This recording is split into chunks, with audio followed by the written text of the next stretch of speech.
to basics, and particularly teach people that, a fundamental, because I've been going on TV a lot in America recently, doing a bit of a TV tour talking about Bitcoin, and you get 5 minutes to explain an extremely complicated subject to very, very dumb people that know nothing about it. So I spent a long Americans time. Dumb.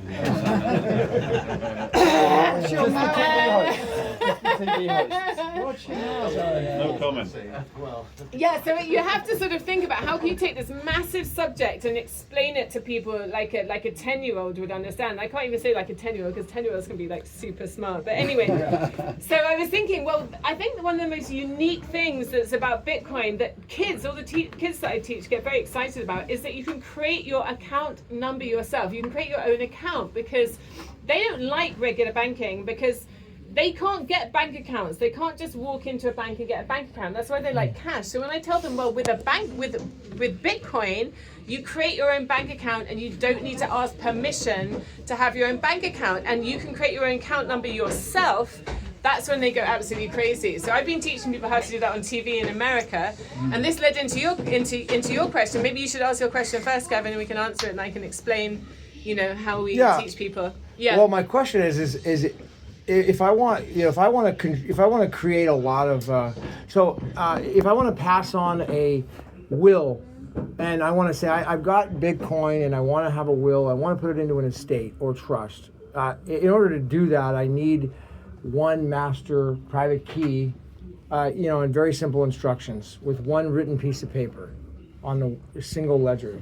And so if I have a lot of wallets and I'm following the protocol, like you're supposed to have a ton of different wallets to keep things in small wallet addresses all over the place, is there a way to have that master private key controlling all those wallets? And if so, how would somebody do that? So I was just going to add to that. There's a very amazing historical example of someone losing their entire set of private keys. And we always say to people, the number one thing to learn in Bitcoin is how to not be James Howells. Now, James Howells actually... right? No, rule number one. Rule number one in Bitcoin, just don't be James Howells, right? So James Howells, cool guy. Don't date anyone. That's actually the underlying Don't date anyone. It was his girlfriend. I know. Well, anyway, we'll go on to that. We'll clear that up. So, James Howells, nice little unassuming guy from Wales, actually a brilliant cryptographer and He's great, yeah. Brilliant cryptographer and super nice guy too. You met him? We talked, yeah. Oh, you talk, fantastic. We should have invited him along. It didn't even occur to me. Oh my God, I've been trying to find a way to invite him to this. Get on the phone. Get him on, for God's sake. Yeah, anyway, James Howells was one of the first people to get involved in Bitcoin. He was mining Bitcoin in 2010. He mined 8,000 Bitcoin. And as I understand it, his girlfriend got upset with the noise and the heat that was emanating from the mining operations in their bedroom or whatever, told him to stop, which he did. Now, the issue is that when you are basically assigning a Bitcoin address to receive the Coinbase output for the mining reward, you have to create a new Bitcoin address every time. And there wasn't the hierarchical deterministic innovation at the time, technology that allows you to just derive all of your private keys from a singular Bitcoin seed phrase. That was Bitcoin Improvement Protocol 32, and I think that came out in 2012. So that hadn't been innovated at that time. So he literally had to generate a new private key for every Coinbase output. There's 50 of those. He created 8,000, so he had to create some 400 Bitcoin private keys. That's too many to write down, so he had to keep them on a hard drive. So he was having a little spring clean one day, thought, oh, eeny, meeny, miny, mo, one of these is not... Anyway, chose the wrong one, threw it in the trash can, asked his girlfriend to throw it away. She didn't. He got pissed off. He asked her again. She didn't. He got really pissed off. She finally threw it out into a landfill site, ultimately in Newport, where it ended up under thousands of tons of trash. And for him to suddenly realize, oops, I threw the wrong hard drive away, and the one with the 8,000 Bitcoin ended up in this landfill site.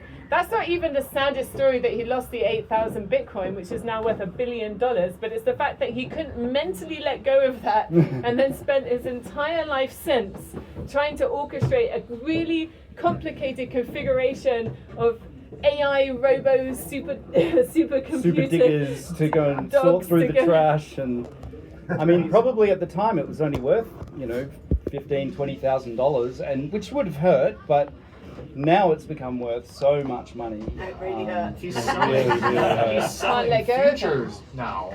To Oh, try really? to, yes, Because they said that the court this year said that he can't go in and do that. They ruled against him this year, so he's not allowed to. But what is he doing? What's the update? So, as I understand it, he still thinks that he will be able to get to it eventually. And he's trying to sell futures in order to rent, buy, build, It's invent just a matter the of right time, equipment isn't it? or whatever. Until Pretty someone much. lets him do it. Exactly. In his mind, He's gotta be that relentless. his $1 billion is still there somewhere. And he gets to look at the trash heap and know that somewhere in there is his $1 billion. Yeah.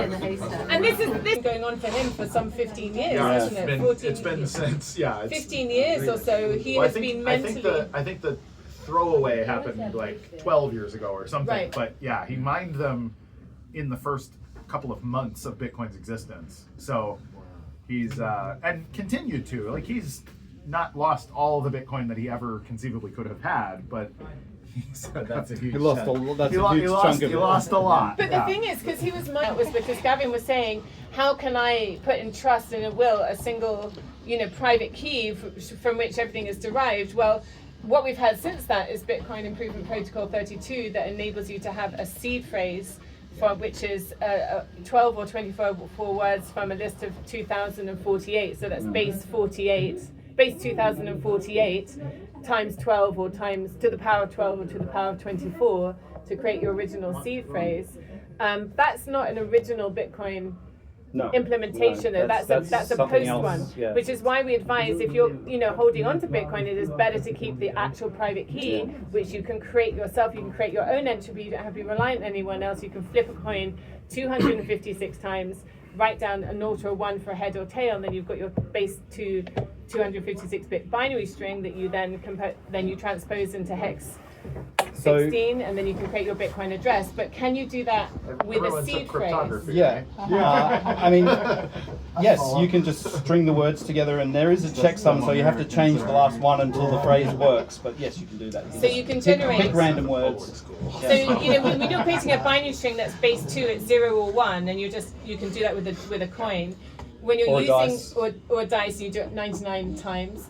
And if you want to create a seed phrase, then you're using 2048 different words. Oh yes, from the list. So you'd randomly just randomly pick those, and then you've got a randomly generated. And then seed just for the phrase. last one, you might have to try a few different ones to get the checksum. Okay. But it's. But then, random. how would you then derive all your private keys from that?